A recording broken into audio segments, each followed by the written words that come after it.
everyone, and welcome to Season 2, Episode 19, Accountability and How to Keep Your Reps Accountable While Working Remotely.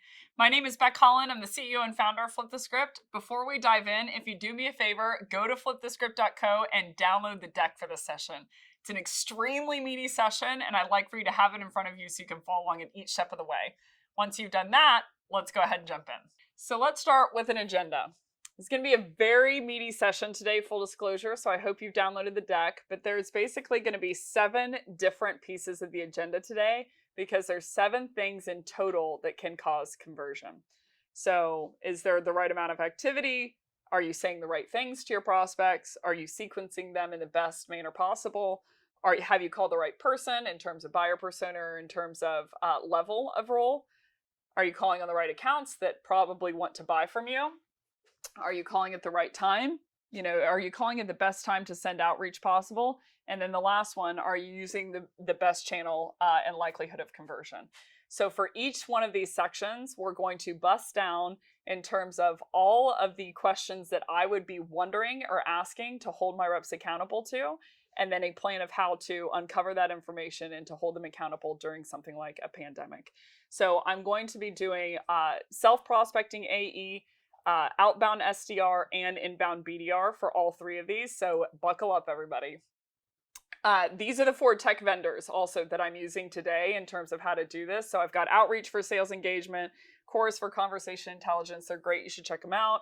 Salesforce for a CRM, and then Ambition for gamification. So just full disclosure, these are the 4 pieces of tech that I'm using. However, I'm going to teach you how to, if you have none of this tech, how you still can get the goal that you're after. So let's start with activity. Activity is one of the most popular topics that people want to hold people accountable to. So it is known in the industry, whether I agree with it or not, as one of the most prevalent levers to pull. Of like, if I want more deals, if I want more meetings, then I'm going to just have my reps dial more or have my reps send more emails. So it is a low-hanging fruit for people in their mind of like, that's the silver bullet. So let's address that one first.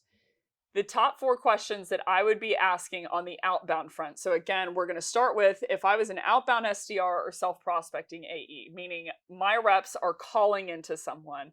What are the things that I would want to hold them accountable to during COVID? So the 4 questions that I would have are they calling enough? Are they emailing enough? Are they hitting activity minimums? And are they hitting activity minimums based on quality? So full disclosure, the 4th question is because typically for my reps in the past, I've said, if you're personalizing to that actual person, I want to give you the time to personalize because any kind of personalization is going to take a little more time. If you want to know how to quicken the cycle, go to the 5 how to prospect into someone or how to personalize to someone in under 5 minutes. It's in season 1. But basically, TLDR for the quality question, I would have 2 different activity minimums for my rep. 1 minimum if they weren't personalizing and 1 minimum if they were. So for instance, sometimes I would say like, okay, it's 30 emails per day if you are personalizing to that person. So I allow you and give you the time. But if you're not personalizing and I'm going to be checking, then the new minimum is 100. Not because I'm mean, but because that's the kind of volume that you're going to have to send out to get the level of conversion that you need. So full disclosure, in most case scenarios, unless you're selling B2C or on to some prospect who is really not active on LinkedIn, like you can't find information on them anywhere. If those 2 case scenarios aren't the truth, then I would say most case scenarios I'm going to say personalize. But these are the 4 questions I'd be asking in terms of activity, level of activity. So I'm going to start with Ambition, great gamification platform. Their team is amazing. If I have Ambition, then I usually just set a minimum activity level. I click on to receive a push email if my reps didn't hit that minimum. And then I schedule a one-on-one with an action plan based on the information that's feeding through Ambition. So Ambition, what it helps me do is basically highlight, are people not actually hitting this activity minimum? And can I get an email based on that? So I would used to get a short list of like, I want to know all the reps who didn't make 30 or send 30 emails or make 52 dials so that I don't have to go digging for that information. I just have it in my email and then I can focus all of my cerebral calories on how do I coach them in the one-on-one to hit that minimum. If I don't have Ambition, then basically I would just set a minimum activity level. grab how often, or grab the levels of outreach from either Outreach, who's a sales engagement platform, or Salesforce. You can do it through reporting in there. And then again, I would schedule the one-on-one if they don't hit that minimum, so that I can talk it through with them, ask if there's some kind of narrative here, why they're not able to do it. And so I can help enable them through removing any kind of hurdles so that I can get them there to those activity minimums. So here's a great screenshot. This is in Ambition. So Aaron Thomas is our prospect here. But basically, you can track everything from new contacts that are added, new leads that are added, their talk time, calls, and emails. So those top 4 are going to be great ways to track, are they sending out the kind of outreach that I need? And especially if you're, let's say, a 100-person sales team, or you're upper mid-market or enterprise, it all comes down to quick visibility. So I can kick on push notifications. So instead of having to make my managers, if I'm second line or third line, instead of having to make my managers go and dig into the data, make it very easy on them to coach reps to hit these minimums by way of very easy data send. Here's another screenshot, and this is percentage to the activity goals. So, I led here with Joan and Andre. These are just, ad hoc examples, but basically not only can you get a push email sent to your email that tells you who's not hitting these activity minimums, but what percentage to these activity minimums are they? So I know how quote unquote egregious the offense is, to give me some kind of level of alacrity that I need to take into the one-on-one. So inbound BDR, different role, very, very different role. Especially if you've been one, you're probably saying amen. They're very, very different than being an outbound SDR and self-prospecting AE. The 3 questions that I would be asking about my BDRs, or wondering about my BDRs who are on the inbound line, I'm defining inbound line, full disclosure, as demo request today. So I consider, whole different topic for a whole nother time, I consider content downloads, webinar registrants, event attendees, etc., all postbound because they're not a true hand raiser yet. So inbound means demo request or coming in through some kind of chat line like Drift, for example. So the 3 questions that I would be wondering about my inbound reps are, did they run the prospect through the entire sequence that I set out for them on time? Are they reaching out to everyone who inbounded, and are they getting the leads into the right place? So there's a lot of different theories swirling around on what's important on an inbound line, but TLDR, the case is this. People are doing more research than ever before. Forrester published a study on all the things that you consider before you buy some kind of software. You're looking at peer-to-peer, you're calling your peers and asking them what they think, you're going to industry experts, people are going to third-party reviews like G2 and wondering who's the best software in the space via their customer voice. But they're doing more research than ever before. And whenever they are ready to request a demo, the 20th variable in that Forrester report of what people want to consider, the 20th and last variable was a demo. So by the time someone wants to inbound, there is very high buyer intent, number 1, and number 2, there is a very high expectation of they just want to talk to someone for one key variable. And I'll give you an example. I am building a business right now. And so there's a certain amount of tech that I need to enable that business to happen. So one of my agencies came back to me and said, we need to use this marketing automation platform. So by the time I realized, and I talked it through with them, what are the use cases, etc., are we thinking about X, Y, and Z? By the time I was ready to buy the software, I had already asked all the questions that I really needed, and the only thing I wanted was pricing. And so I threw myself into, I'm like, okay, I need to figure out how to buy this software, and today. And knowing how B2B SaaS works, I had to really think outside of the box of how do I buy this quickly, because I know all of the qualification process that typically happens on the front end. So it was a really positive experience net.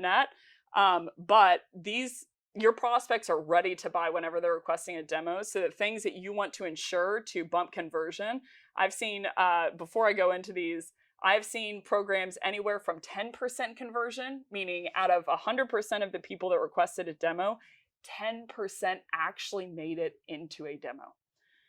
I've seen anywhere, the highest end that I have seen is 70%. 70% of the people made it into a demo. Now, arguably, you're going to have people who are unqualified, people who don't have the setup to buy your product, don't have budget, etc. But I can't believe that 90% of them are in that bracket. And so you want to make sure you have spent a lot of marketing budget at this point. You want to make sure that you're holding this inbound rep super accountable to the behaviors you need to get those qualified prospects into a meeting so you don't waste their time and their buyer journey is positive. So the 3 questions I'd be asking is, did they run the prospect through the sequence on time? Did they reach out to everyone who inbounded, and are they getting the leads into the right place? And how I do that is a step-by-step guide for, did they run the prospect through the sequences on time? I would check an outreach for my sales engagement vendor, whether my prospect are finishing the sequence, are they being bounced early, and what was the reasoning if they're being bounced early? So accountability comes down to visibility and some kind of ramification if there is something negative happening. So for instance, if I want to be held accountable to an aggressive workout plan, it's, my trainer would need to know how often, have visibility into how often I'm working out, and then hold me accountable whenever I won't get up and run. So you want to check an outreach, whether your prospects are finishing the sequences, are they bouncing from the sequences early? And if they are doing that, is there some kind of narrative? In some cases, your inbound SDR is going to, kick someone out of a sequence because either their contact information wasn't correct, maybe they weren't qualified. There's a litany of reasons, but you just want to make sure you have eyes and some level of narrative going. So that in some case scenarios, your BDR is smart and they're like, oh, okay, we don't want to call on this person for emails 3, 4, and 5 because the email address is wrong and we don't have a phone number, but you just want to make sure you have eyes on that. Are they reaching out to everyone who is inbounded? I would build a report in Salesforce on if they reached out, how quickly, and bracket them into respective brackets. So this might sound very aggressive, but I will tell you this. I had an inbound team, and instead of measuring them on meeting count, because I knew my inbound MQL would flex up and down, I measured them for the majority, lion's share of their KPI on how quickly they were reaching out. So I had my ops guy build out an extensive program basically in Salesforce where not only could we tell if someone had reached out, but we could tell how quickly they were reaching out. So we had it bracketed into under 5 minutes, 5 minutes to, 20 minutes, 20 minutes to 30 minutes, 30 minutes to an hour, and an hour to 2 hours and 2 hours plus. And I was comping them based on how quickly they would reach out. And so it's definitely possible, and that was most of their variable again. And so the net of it is I would be talking to one of these inbound reps, and he would be mid-sentence, and I'll never forget, he would just walk off. He would walk off from the conversation because he realized, that if he didn't, and he didn't handle this lead, then he was going to get docked and pay. So the quickest way to govern, anyone very, very politely is to tie their wallet to it.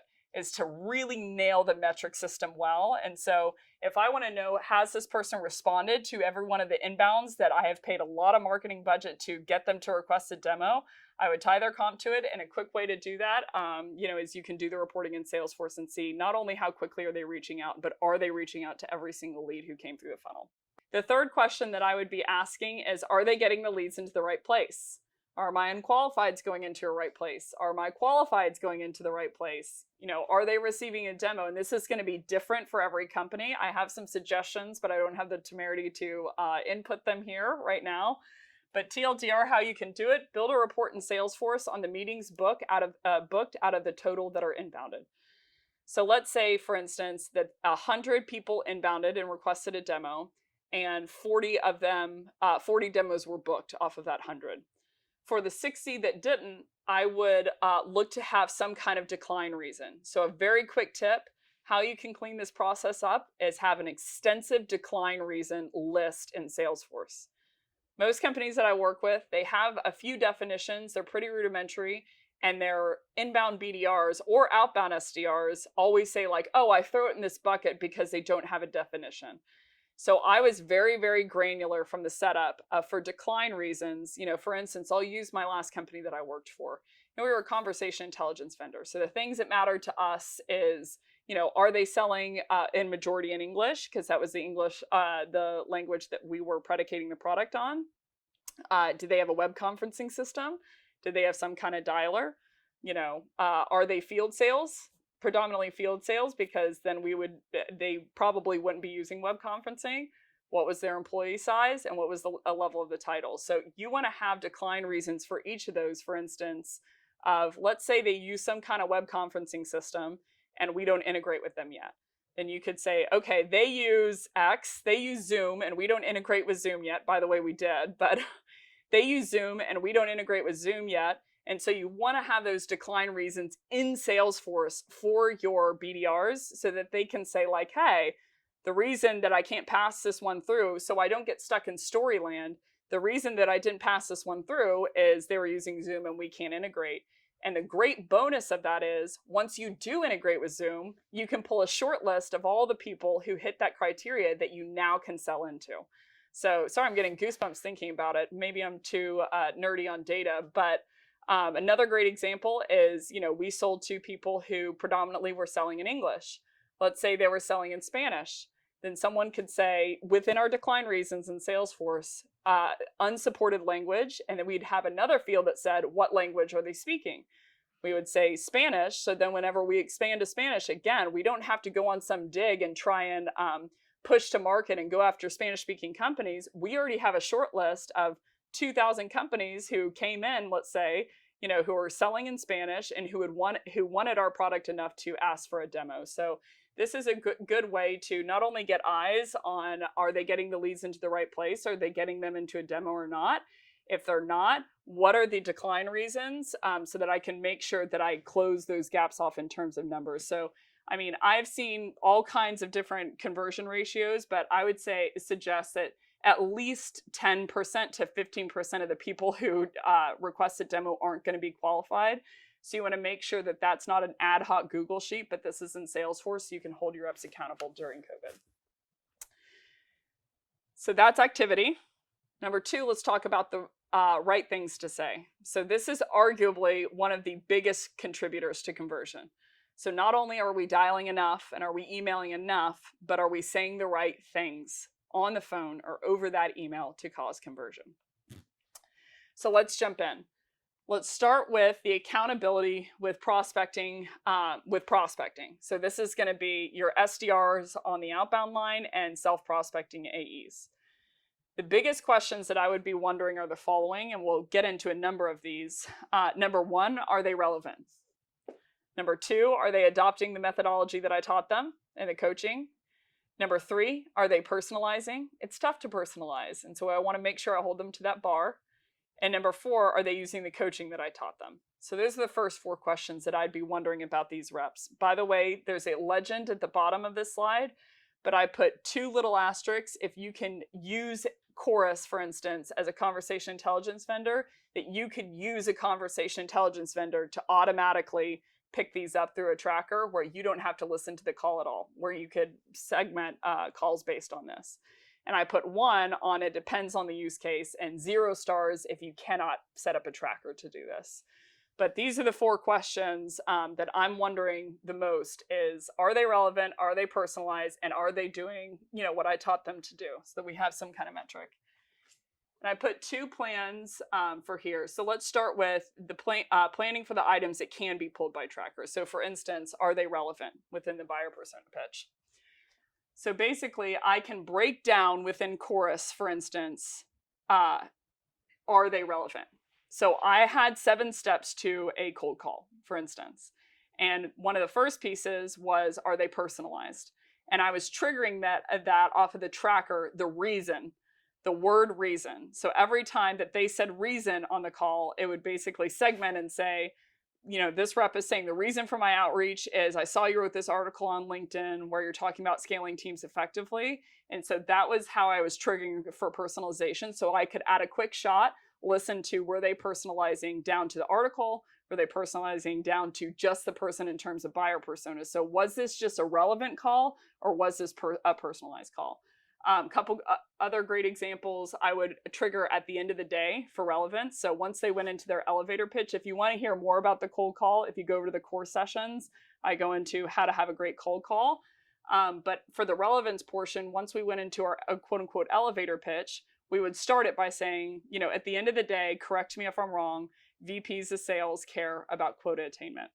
So that was a great way to track or something and say, like, I want to listen to all their buyer persona pitch within, the elevator pitch. And so I'm going to trigger that off of the words at the end of the day, because then I can have a short list where I can diagnose very, very quickly, are they being relevant typically within their outreach and coach towards it.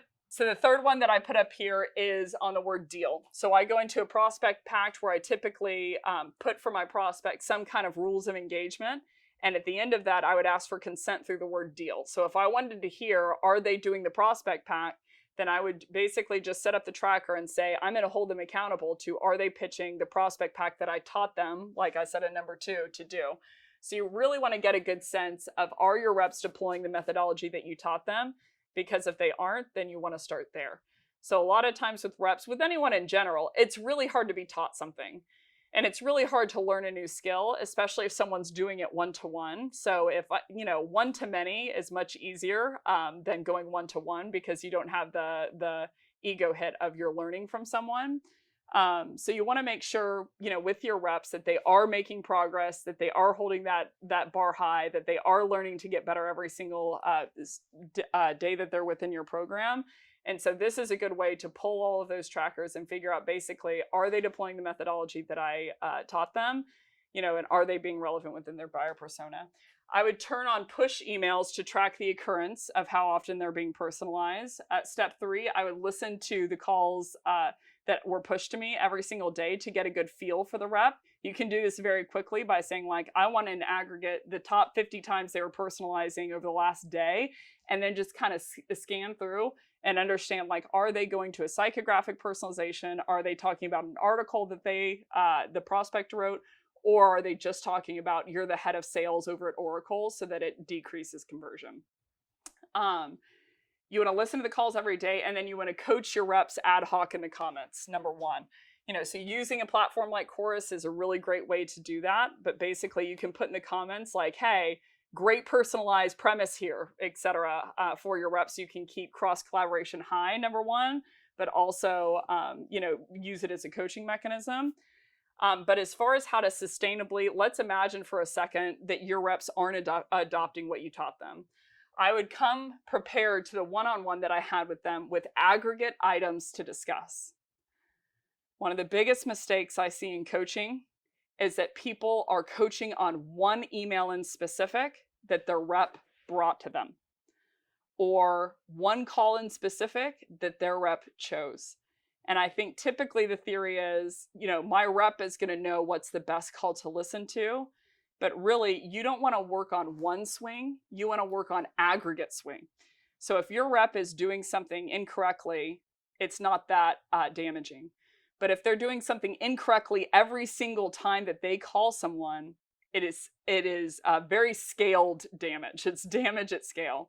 So you want to make sure that you tier out for your reps the things that you're going to coach on based on frequency that they're doing something incorrectly, because it can change their world. So when I switched from, you bring me this one email or you bring me this one call, to, I'm going to go through all of your calls in aggregate and listen for 2 seconds. Are you personalizing, or are you hooking, or are you being relevant? It turned my one-on-ones into, this is what you did wrong on this one email in specific. They already sent it, so now they can't, you're not coaching them to improve. You're just coaching them to improve in future situations. To, instead of that, I'm going to tell you all the top themes that you're doing incorrectly, so that your impact from a positive perspective is much larger, because you just removed for them a boulder that they're throwing in on every single call. And so the impact of that is every single call as opposed to one in specific. The second list of questions that I'd be asking, and I'm going to be pretty exhaustive on the right things to say because I think quality absolutely does matter. But the second list of questions that I'd be asking about them are they picking out an upper bucket premise? If you want to know more about personalized premises, go to Personalization at Scale in the core session. But basically, there's 5 buckets of premises, and I rank them in terms of response rates. So the top 3 buckets get a very hefty response, but they're harder to tease out. So I want to hold my reps accountable to picking buckets 1, 2, and 3. I had seen reps a lot of times go into buckets 4 and 5 because it was easier to tease something out. Junk drawer is bucket number 4, for instance. and they were teasing out, or they were quote unquote personalizing on mutual connections or skills, that people had recommended them for on LinkedIn. Super easy to do, but not super compelling to your prospects. So I would want to know, are they in buckets 1, 2, and 3? Because that's one of the biggest indicators of conversion. So the second question that I would be wondering is, are they hooking relevance to personalization? Sorry about the hair. Are they hooking relevance to personalization? Hooking relevance to personalization is arguably one of the most important topics whenever it comes to cold outreach. So for years, we had been relevant only. And then we got into personalization. Again, if you want to know how to do that, go to the personalization at scale session in the core sessions. But are they hooking them? Are they just saying, I noticed you went to the school, we over here at Oracle help, blah, blah, blah, blah, and it seems disingenuous? Or are they hooking that actual line within an article to what your company does? So this is a very, very difficult thing to do typically, and it's been very unstructured. So it's arguably one of the most important sessions within season 2. So if you want to see more on how to do this, go to season 2, episode 1, where I talk about how to hook personalization to relevance. But I want to know, are they doing this on the calls? Are they doing this over email? Because it's one of the main indicators of conversion. Our prospects have raised the bar on what they want in this messaging. And so you want to make sure you deliver that to them. And you also want to make sure you're holding your reps accountable for doing that on the phone. Number 7, are they cutting off their prospect? Are they being rude and interrupting? And number 8, are they letting someone off the hook? Meaning when someone gives them a false objection, like, I'm running into a meeting and it's 11:17 a.m., probably a false objection. Are they hitting that junction and deciding to follow your training on pattern interrupts? Or are they going, okay, go into your meeting and letting the prospect off the hook? So these are the second bracket of questions I'm wondering on, did they say the right things? And whereas in the last slide, we went through a plan for the items where you can pull trackers. Now let's go to a plan if you can't pull it by trackers within Chorus. So I would pull up all of the connects every single day for the per rep to listen to. So for SDRs, if this seems daunting, a daunting volume, I would think it through. Of the most amount of direct reports I've heard someone taking on is 14. So let's say worst case scenario, you're overtaxed and you have 14 reps. Industry average for connect rates is 3 to 4 per day per SDR. And discovery calls, I've heard no more than 4 for AE. And so you're talking about 4 calls per rep where you're talking about or thinking about one behavior in specific. Typically people are running about 8 people. So 8 times 4 is 32. So you're really only talking about 32 connects per day. So I would pull up the connects every single day for the rep to listen to. You can do this in Chorus by going to Cold Call Central and segmenting down to, out of all of these cold calls that they made today, which one did they connect? I'd make ad hoc comments. I'd create a call library with good examples of when someone did something, like let's say, they did hit an upper bucket premise. Then I would want to create a call library within Chorus. You can set the settings at the beginning, set it and forget it, because we create a smart playlist where basically you could fill anything into the library after you set the settings on what you want.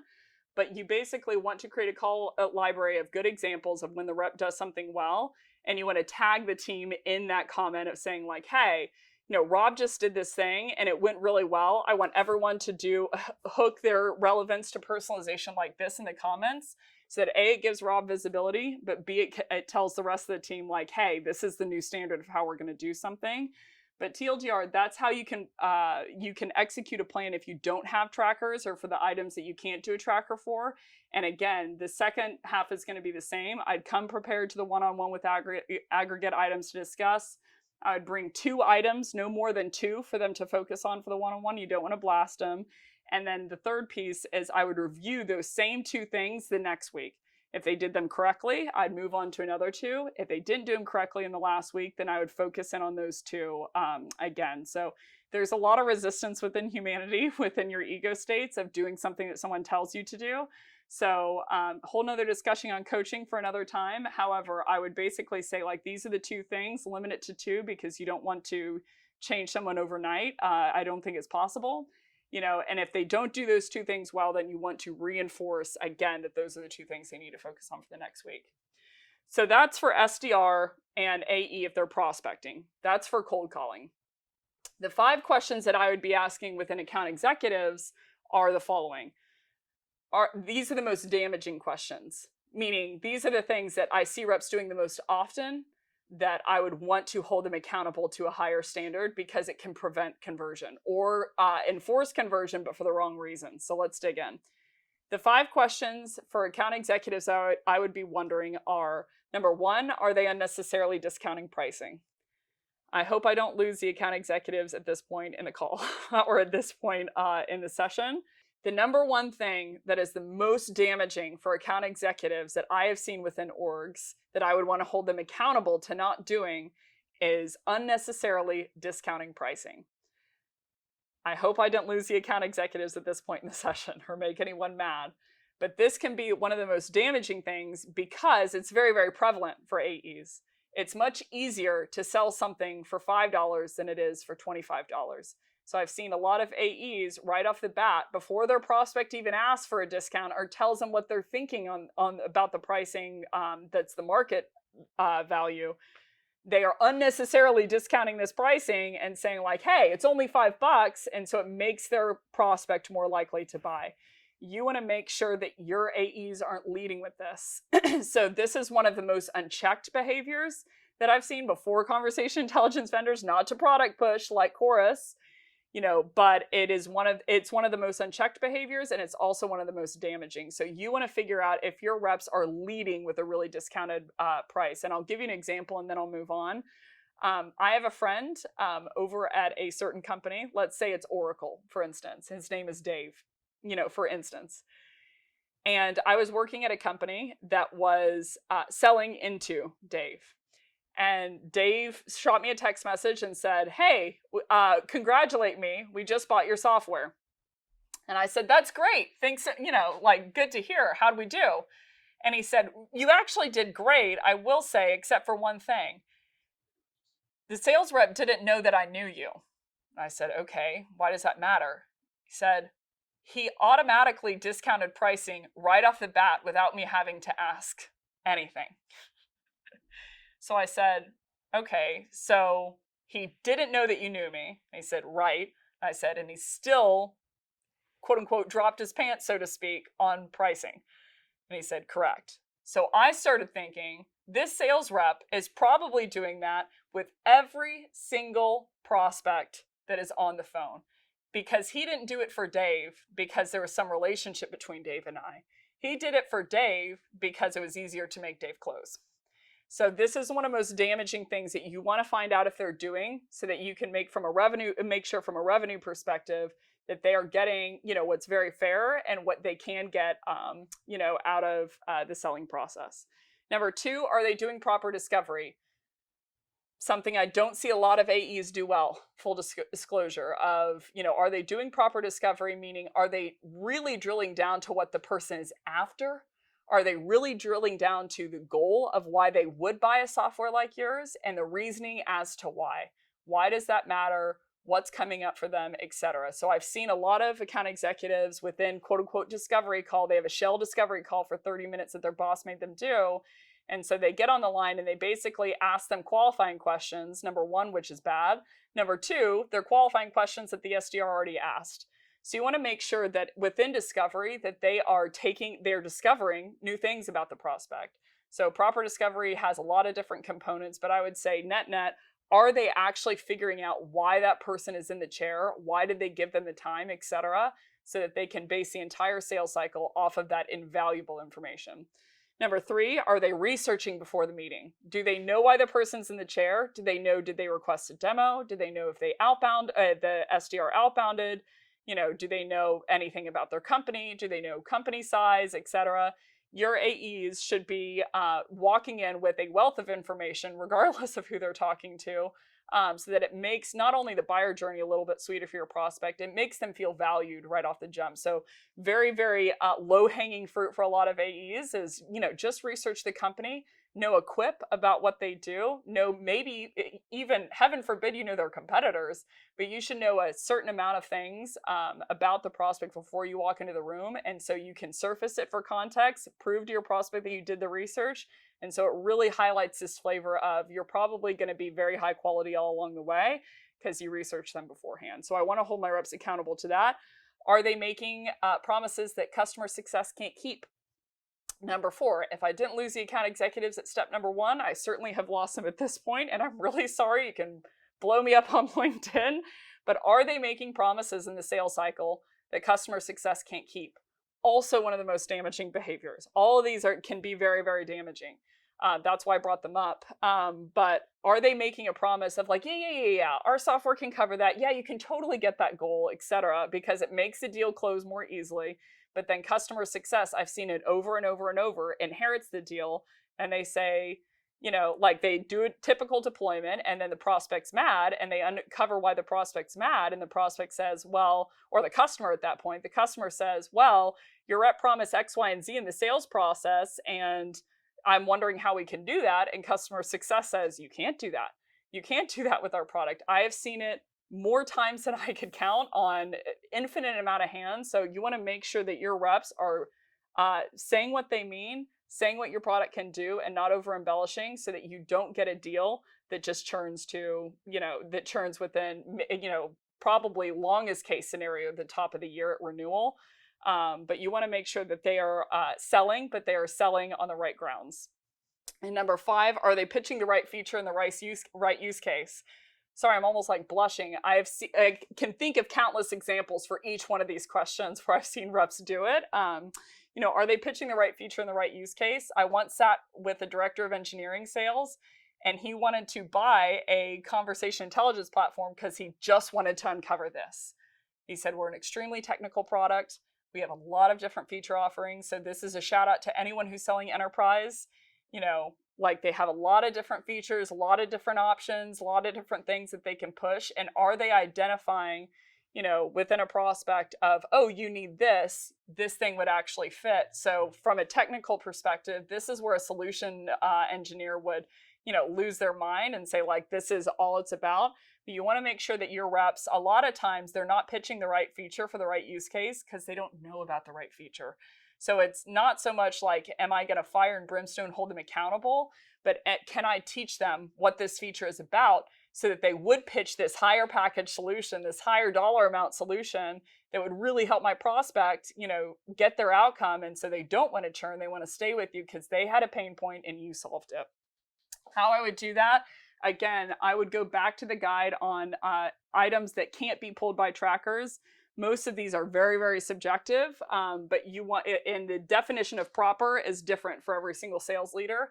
So most of these items you can't pull by just one word, but you want to pull up all of the calls per AE every other day to listen of like, okay, again, max, they're doing 4 discovery calls. I'd make ad hoc comments, create a call library on calls that were done well.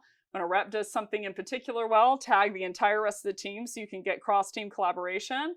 And then I come prepared to the one-on-one with aggregate items to discuss, like, hey, you are discounting pricing on 4 out of your 5 deals. Yes, you just closed 18 deals and, Cindy only closed 10, but out of those 18 deals, all of them were worth, 20% less because you're discounting pricing right off the bat. So, you'd say, stop doing that.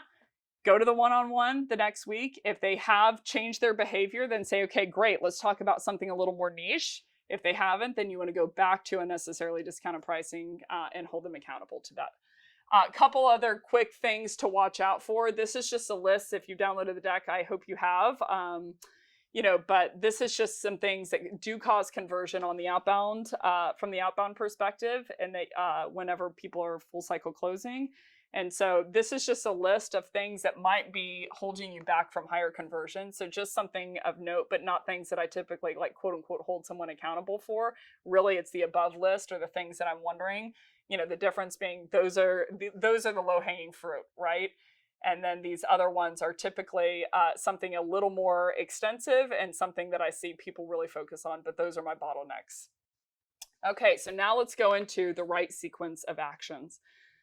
So the right sequence of actions, I read a study the other day that said you, on average, get a hold of your prospect on anywhere from touch point 12 to 14. And because of, I would argue, because people are sending mass blast emails that aren't relevant to their prospects, that number is ever increasing. So it went from it only takes 4 steps to it only takes 8 steps to it only takes 12 to 14 to 16 to maybe 25. And I'd say the reason is the industry is getting sick of unpersonalized messaging, and so they're less and less and less likely to respond. So it's harder than ever to get a hold of your prospects. So you want to make sure that you have the right buyer journey on the cold prospecting end to make sure that your prospects convert. So I have seen some of the higher conversion at the end of my sequences. So number one, I want to figure out, is it the right sequence that will cause conversion? And then number two, are my reps actually deploying it? Because past the first step, sometime maybe they'll get to step 1 or 2, but the allure of the prospect is gone because they've already sent outreach. The prospect didn't say yes. And the lion's share of dig for sales reps is going back to someone and using another premise whenever they haven't responded off the bat. So always put on your buyer hat. When someone prospects into you, what do you respond to?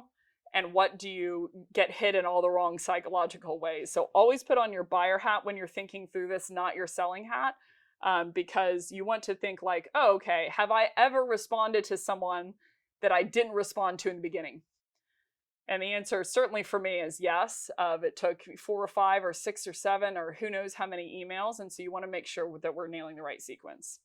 So the questions that I'm wondering for the right sequence for SDR and account executive, if they're prospecting, the top 3 questions I'm wondering are they doing their tasks on time? Meaning, are they following my sequence?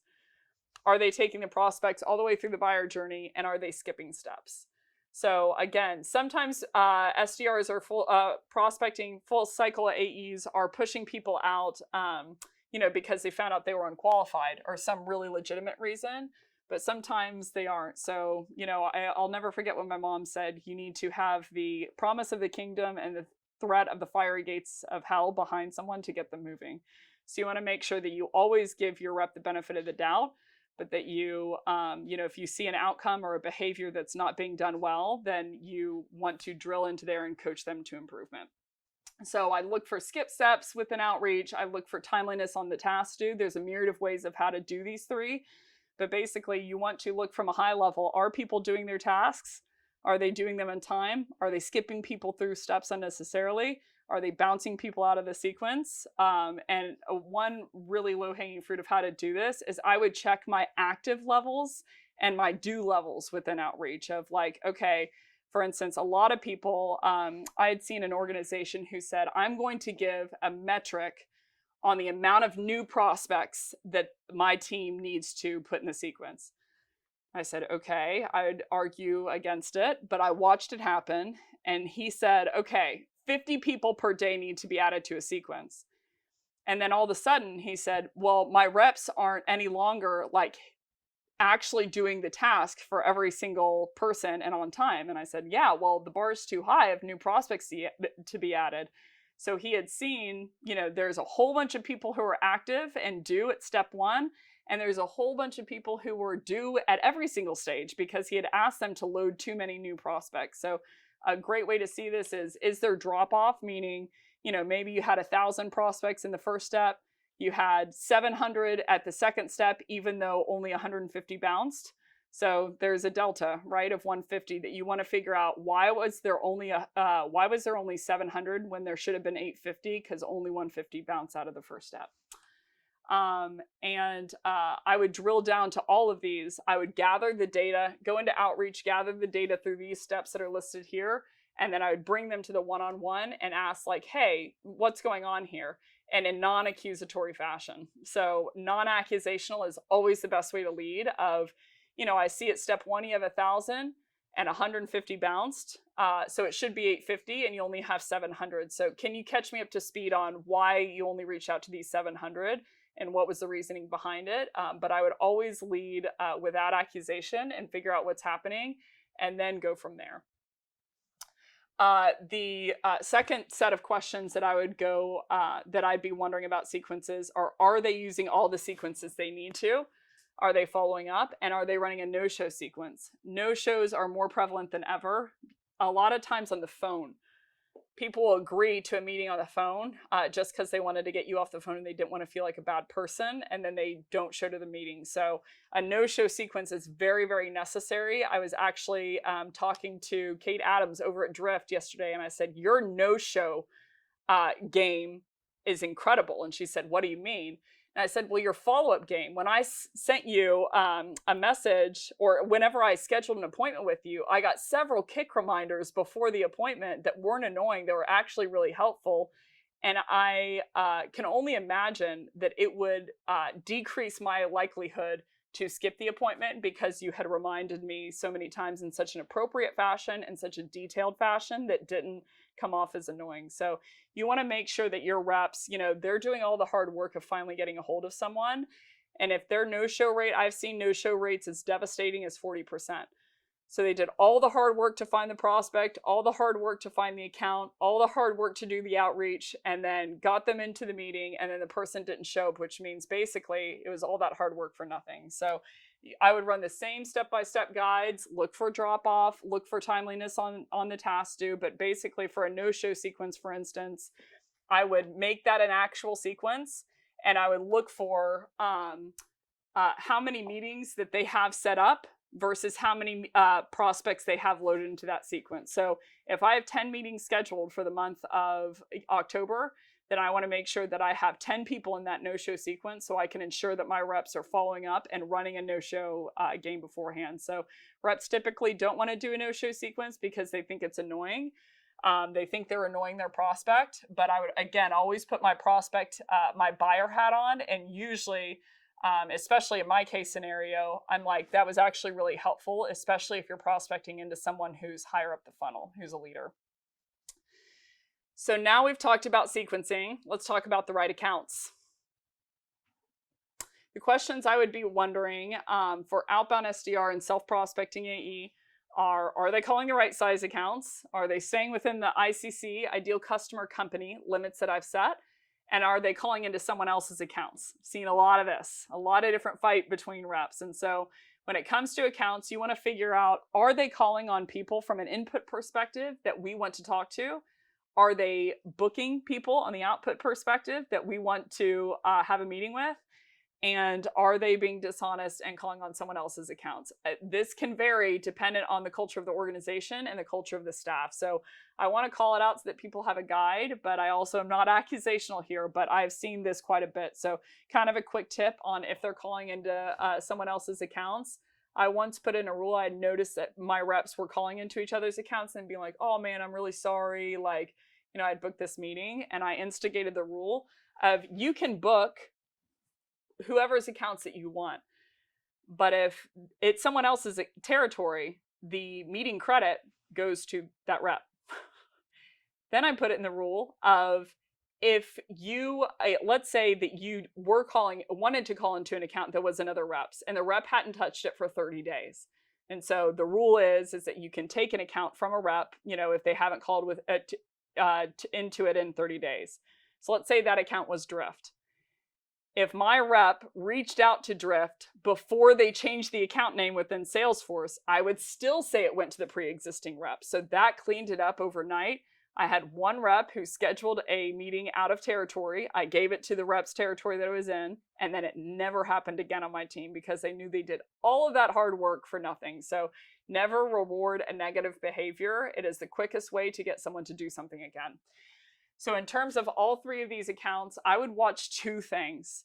Number one, I'd watch the outputs, and number two, I'd watch the inputs. So I've seen a lot of programs watch the outputs, and I have seen a lot of programs watch the inputs. I've never seen a program watch both. Both are very, very important.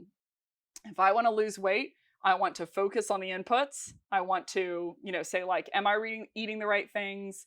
Am I eating, the right amount of calories? Am I working out enough, etc.? And I also want to see, is this working? Am I losing weight because of it? If I watch the inputs of like, am I eating the right things, and I don't care about the output, typically there's something lost in conversion. You can do any kind of, leveling off or plateauing, and you want to make sure that the output is still being achieved and the goal is still being executed. If I do the outputs without inputs, I can look at the scale all day long, but if I'm not changing any behavior on the input perspective, then that number is going to stay the same. So you want to make sure you measure both for reps. How you can do the outputs is I would watch anything that was booked and ping reps if it's off target. So if you say, like, for instance, the right size account is anyone who's over 100 people, for the SDR, if they book something that's 95 people, then I would say, like, hey, why are you booking accounts that are under 100 people? Sometimes it was a good reason of, X, Y, and Z, and you can be ad hoc in that case. But a lot of times it's they didn't think that they would get quote unquote caught.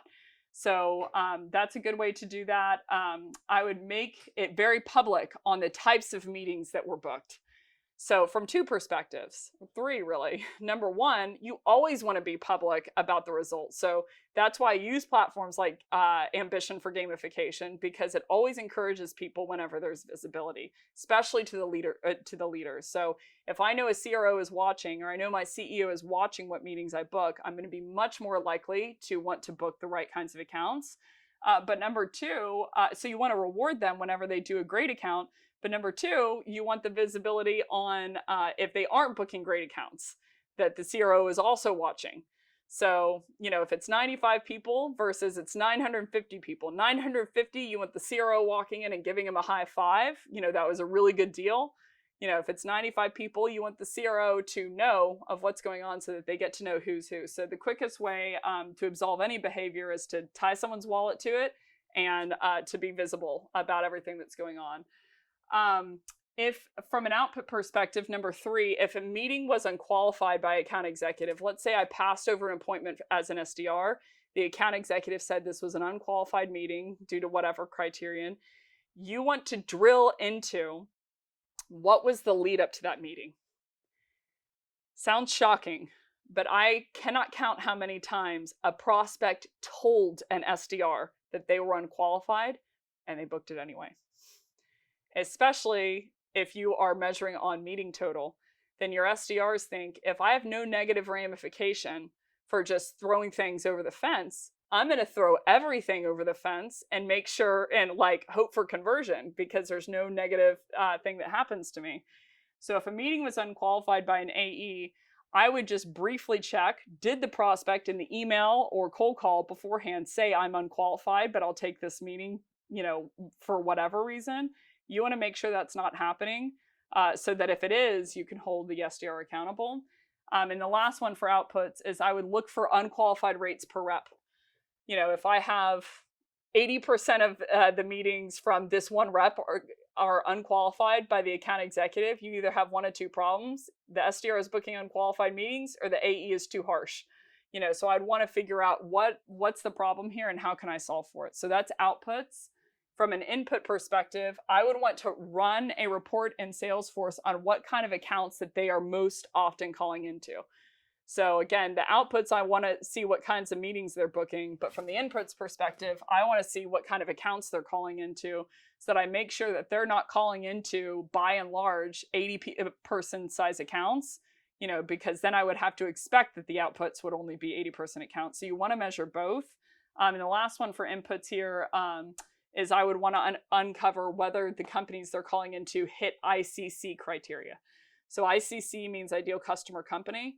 I would want to know, do they have the right technographic setup? Are they in the right industry vertical?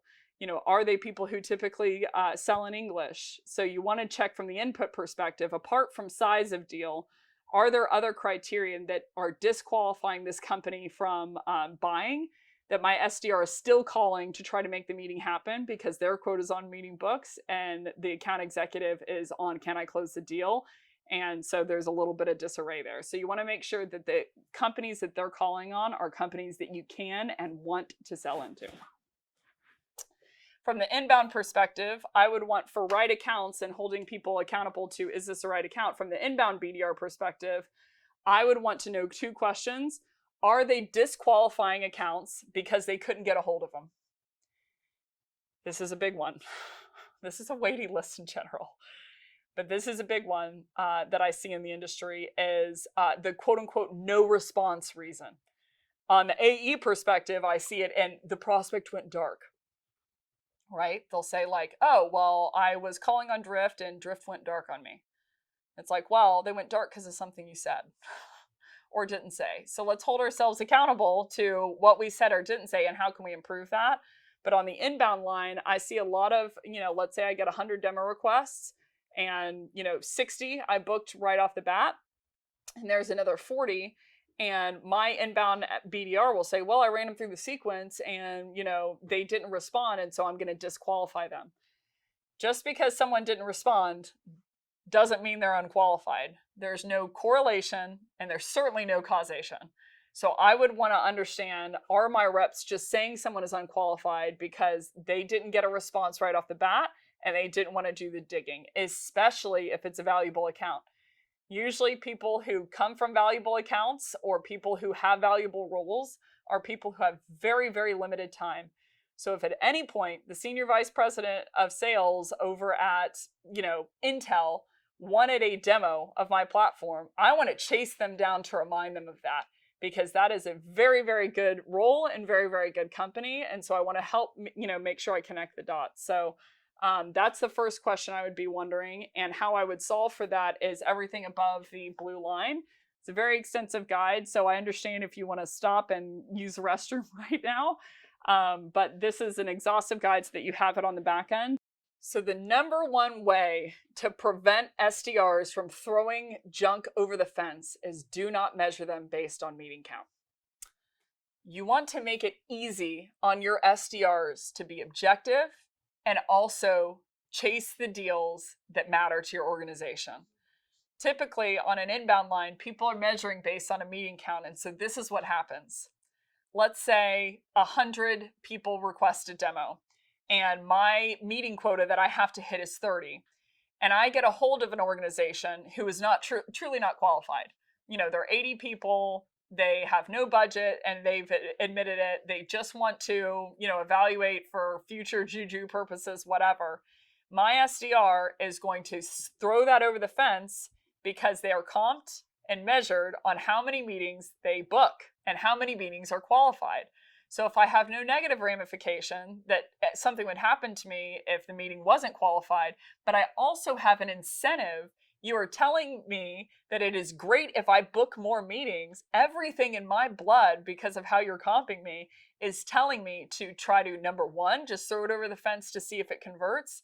And number two, go to my account executive and beg them to hit qualified. So it unravels the whole system and it makes it muddy data, which basically means it's no data. So you'll see a lot of under the table relationships with SDRs and account executives where the account executive wants to encourage them, so they'll do them a solid of saying something was qualified even when it truly wasn't qualified. So the quickest way to eradicate this problem is to say, I'm going to measure on percentage of this pile that was converted into a meeting out of the companies that were qualified. So again, let's say there's 100, meetings that people that request a demo.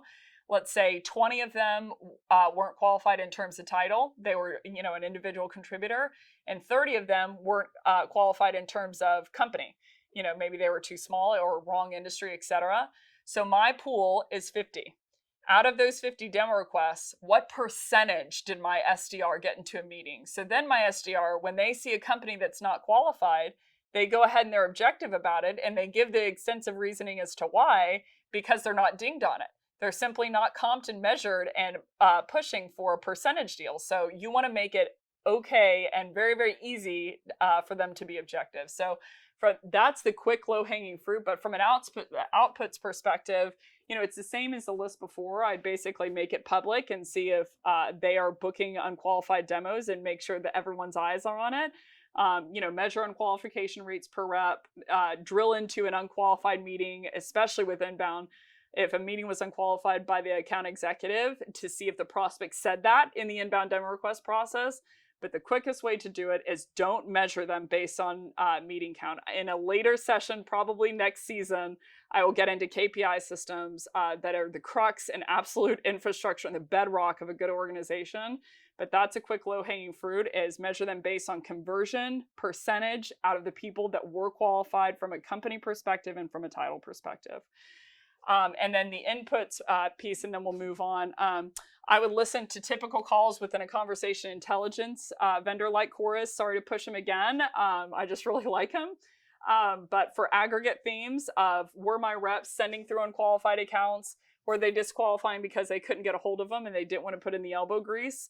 And I would also look for unqualified reasons in Salesforce and put an extensive list, again, to reiterate, of disqualification reasons so I can enable my reps to make it quick, easy, and granular on why an account was disqualified so I can call on them again whenever that disqualification reason lifts.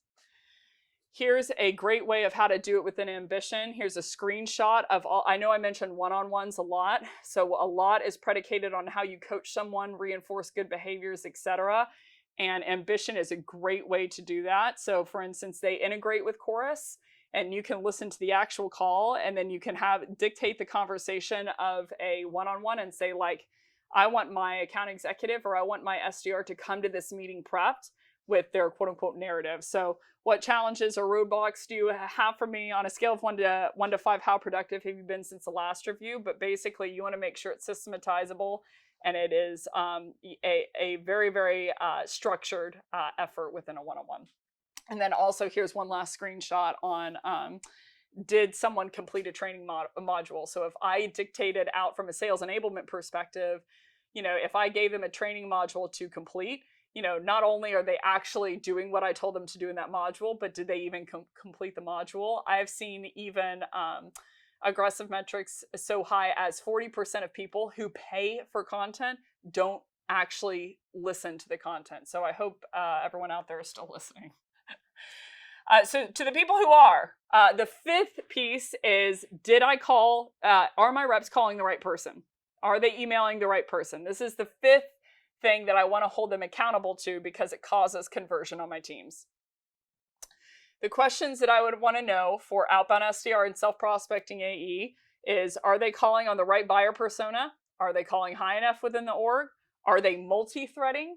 How many people at the org are they calling? And how many touch points have they issued per person? So you can read through the listing of how you can solve for these, kind of in your own time. But I would basically TLDR, set the ICT, ideal customer title, based on conversion data.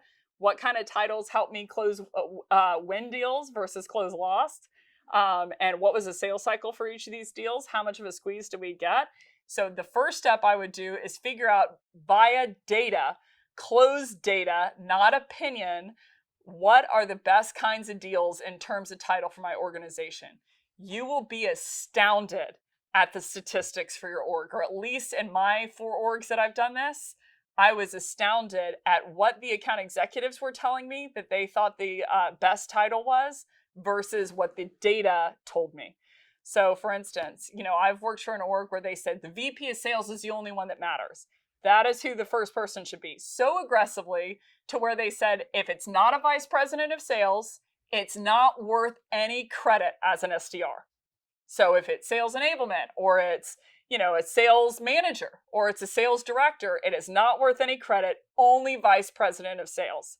So I said, okay, indulge me for a second. Let's do a ranking system where VP is still, a lot of credit, 3 points, and a director of sales enablement is worth something.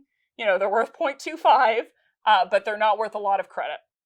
So like my reps naturally will hunt higher, and they're like, all right, fine. Very begrudgingly said like, okay, we'll do this thing. So I really wanted to get from the data perspective, instead of the account executive opinion, I wanted to understand from a data perspective, where was the best place for us to hunt? How many deals were closing from the percentage perspective? How much ACV do we get on the back end for those deals? And what was the sales cycle? So that I would let the data do the talking about where is the best place for my org to hunt. So their assumption was that vice president and enterprise was the best kind of deal to hunt.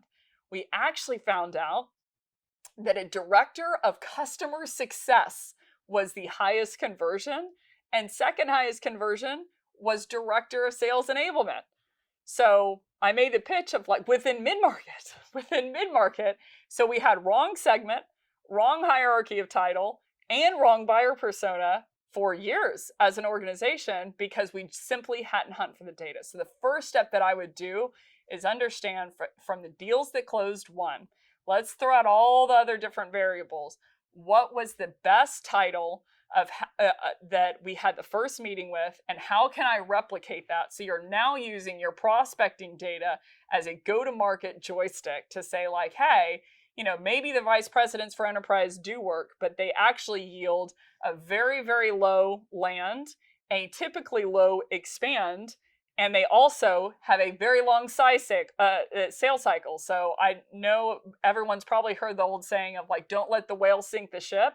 So for our organization at this step, I know that IBM is a great looking account in terms of, logo, but in terms of if I only have a runway for 6 months as an organization in terms of cash, I actually need to hunt director of sales enablement for mid-market because that's going to give me my fastest turn. So the first thing you want to do is define what is the best buyer persona. And then you want to drill down TLDR. I can save you some time, but TLDR, drill down in Salesforce. Are they calling into that buyer persona? Are they calling into that hierarchy level? And how often are they calling into that per segment? And then help enforce them to the, once I have my definition, okay, now we can coach against it. So that's the best step that I have for most organizations, is figure out from a data perspective what buyer persona works the best for you. Inbound BDR. The top questions I would be wondering is, are they passing through unqualified buyer personas through line? Again, I mean, I have 2 of them here. Another one here is, are they asking for someone else if a non-decision maker inbounds?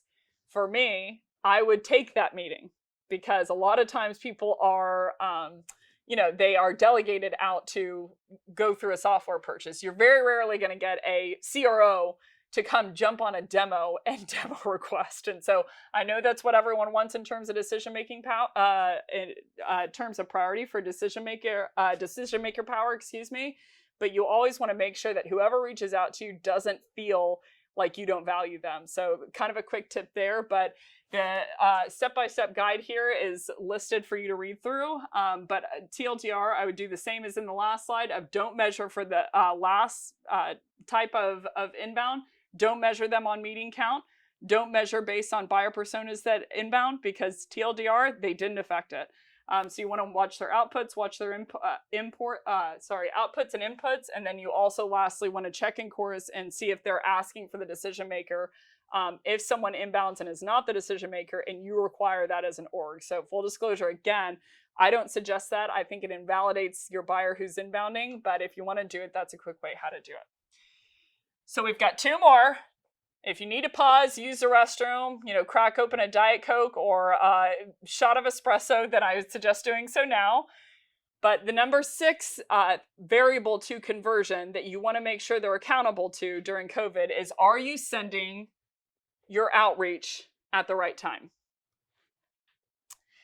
The 3 questions that I would wonder from the prospecting perspective for outbound SDRs and for self-prospecting AEs is, number 1, are they calling at the most likely time to connect? Number 2, are they holding internal meetings outside of that prime time?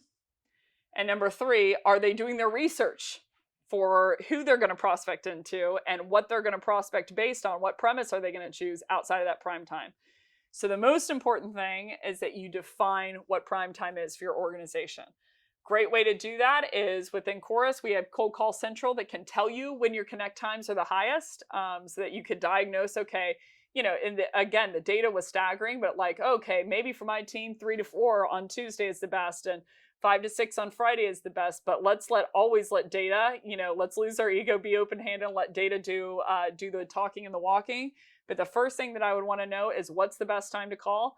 And then the second 2 questions I would want to know is, can I make sure that basically my reps aren't doing research and aren't doing adding prospects and aren't holding the internal meetings during that prime time? So it was pretty staggering for me of, I was told all growing up that basically prospects don't want you to call them on Friday or on Monday, but that Tuesday, Wednesday, Thursday was your gold zone.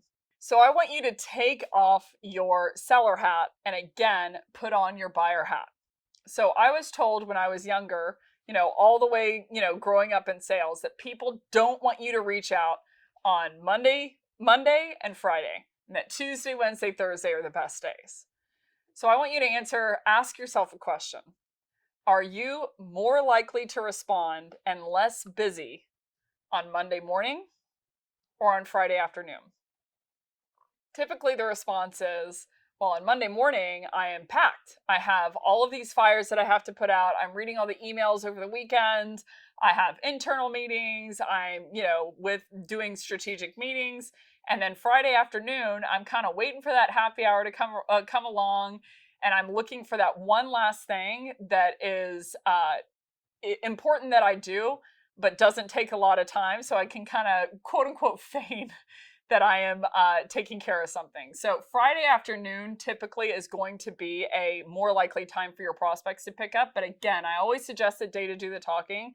So I'd pick up a CI vendor if I had the budget, to figure out like when are my best connect rates, when am I reps selling the most, prospecting the most effectively, and then I would measure against that to make sure that my reps are not holding any internal meetings or adding any prospects during that time. So the hard thing is, when your prospects are a little worn out and when they've been through a lot and when they are ready to pick up the phone and they're less busy, typically is the same for your reps. So you want to flip them. It's much tougher for them emotionally, physically, mentally, spiritually to be cold calling on Friday afternoon.